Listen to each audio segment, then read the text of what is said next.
Bonjour les amis, je vais vous parler d'un sujet, je suis certain que vous ne pensez qu'à ça pendant le week-end de Pâques.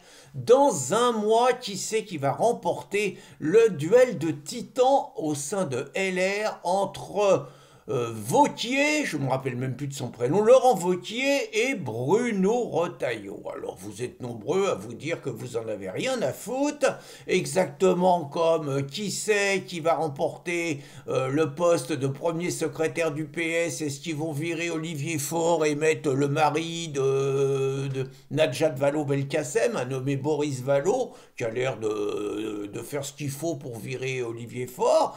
La tondelière chez les écolos, est-ce qu'ils vont la dégager ou pas? On ne sait pas, mais je sais que ça vous passionne. Alors LR, je dirais qu'il y aurait un truc qui pourrait vraiment avoir un intérêt. Bon, Wauquiez, on sait qu'on n'a rien à attendre de lui, il nous a montré. Retailleau, le Bruno, bon, honnêtement, c'est un mec sincère, c'est un mec droit, je le sens pas magouilleur, je suis convaincu qu'il a des convictions, qu'il est...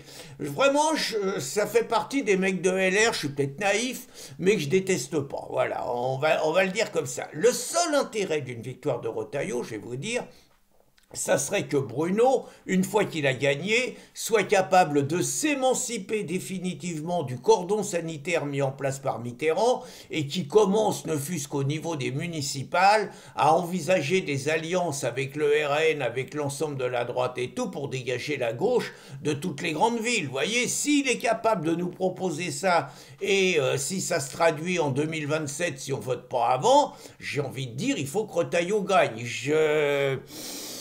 J'ai vu quand Ciotti il a proposé ça, il s'est retrouvé tout seul. Hein, et aujourd'hui, il a fait le bon choix. Il est à la tête d'un parti, je crois qu'il a 20 ou 30 députés, peut-être 40 même. C'est bien, franchement, rien à dire. Donc pour moi, le seul intérêt. Mais c'est pas de ça que j'ai envie de vous parler. J'ai envie de vous parler du mode électoral. Alors là, c'est du grandiose. Hein.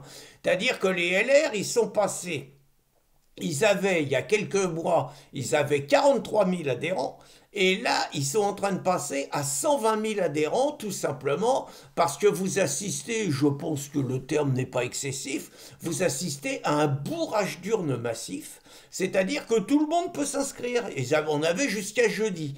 Ce qui signifie qu'il y a 80 000 personnes qui se sont inscrites en quelques semaines pour pouvoir voter au sein des LR. On ne sait pas du tout qui sont ces personnes.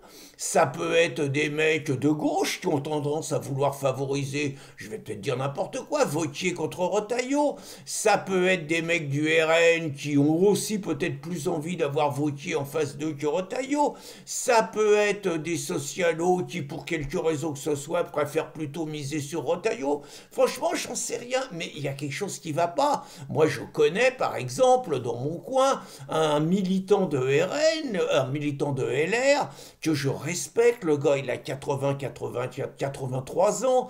Il a toujours été à LR. Il distribue des tracts, il milite et tout. Et ce mec-là, sa voix ne compte plus. Puisque alors qu'ils étaient 40 000 aujourd'hui, il y en a 2 tiers qui n'ont aucune racine dans LR, qui ne seront plus à LR dès que le premier secrétaire sera élu. Donc c'est un truc invraisemblable. Et on a commencé à voir ça avec la gauche et avec les primaires. Alors ça, c'était un coup de Ségolène Royal, je vous fais un peu d'histoire, hein. C'était un coup de Ségolène Royal et de Hollande quand il y avait une primaire entre Strauss-Kahn, Strauss-Kahn, Fabius et Ségolène. C'était en 2007. Et ils ont trouvé un truc, c'était la carte à 10 euros. Autrement dit, vous adhériez pour 10 euros au Parti Socialiste. Bien évidemment, il y a eu un raz-de-marée et tout le monde a voté Ségolène. Ségolène a gagné au premier tour 60%. Les deux clowns, Fabius et Strauss-Kahn, ils ont fait 20% chacun.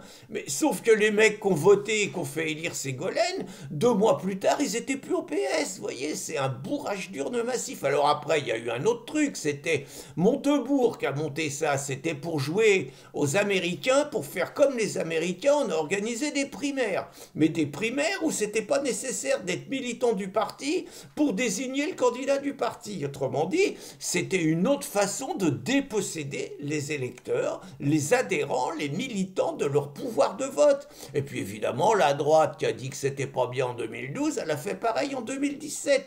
Et vous voyez, dans tout ça, à l'arrivée, c'est les militants qui sont dépossédés du droit de voter pour le chef qu'ils ont envie d'avoir. Et il y a quand même quelque chose qui ne va pas. Alors moi qui suis peut-être toujours en train de chercher des trucs, bah, j'ai envie de dire que c'est une façon de montrer que finalement la démocratie, le scrutin, les élections, ça sert à rien. Vous voyez, c'est comme si en France, par exemple, on vous disait que l'élection présidentielle en France, bah, comme ça concerne la planète, on fait voter toute la planète. Bah, vous voyez, je caricature, mais à peine. Hein, c'est pour montrer que finalement, on sort du cadre. C'est comme si un président d'association, on faisait voter tous les habitants de la ville, alors que normalement, il n'y a que les membres de l'association qui peuvent voter.